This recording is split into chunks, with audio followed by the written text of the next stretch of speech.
आपने यहां पे उत्तर प्रदेश के अंदर हमारे स्टेट फॉरेंसिक इंस्टीट्यूट का भी निरीक्षण किया, उसके वहां भी आप जाकर के देखे हैं यूपी में कैसे बदल रहा है, बदलता हुआ यूपी क्या है। हमारा जो स्टेट फॉरेंसिक इंस्टीट्यूट है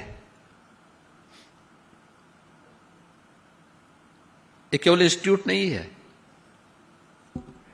ये हमें एफएसएल और साइबर सिक्योरिटी के बारे में ही नहीं बताता है।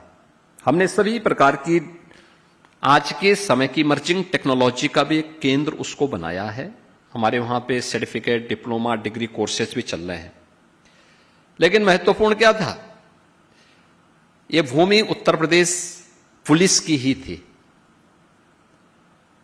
लेकिन इस भूमि पर लखनऊ का एक कुख्यात माफिया कब्जा कर लिया था और गवर्नमेंट उससे भाग चुकी थी, क्योंकि गवर्नमेंट के संरक्षण में, पिछली सरकारों के संरक्षण में वो माफिया इतना प्रभावी था कि उत्तर प्रदेश पुलिस की हिम्मत नहीं हो रही थी कि उससे खाली करवा ले।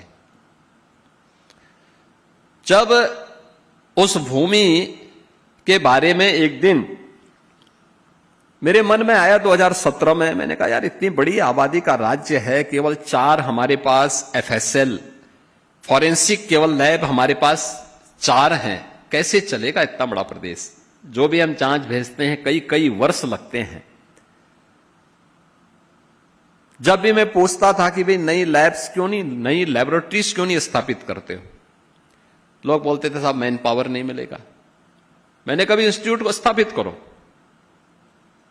अच्छा पैकेज दो, ये हाथ पे हाथ धरे रहने से नहीं होगा काम।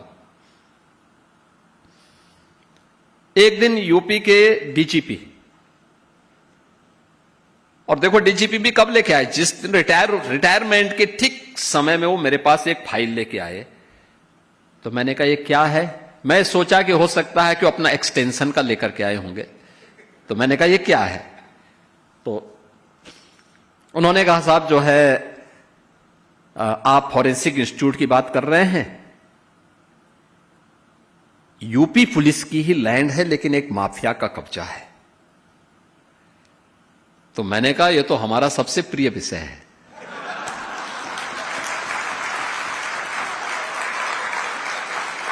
तो वहां से उन्होंने कहा क्या मतलब, मैंने कहा बस मुझे दे दीजिए, मैं इसको ठीक करवा देता हूं। अभी आप आश्चर्य करेंगे कि 120 एकड़ लैंड है वो, एयरपोर्ट से मुश्किल से 3 किलोमीटर की दूरी पे।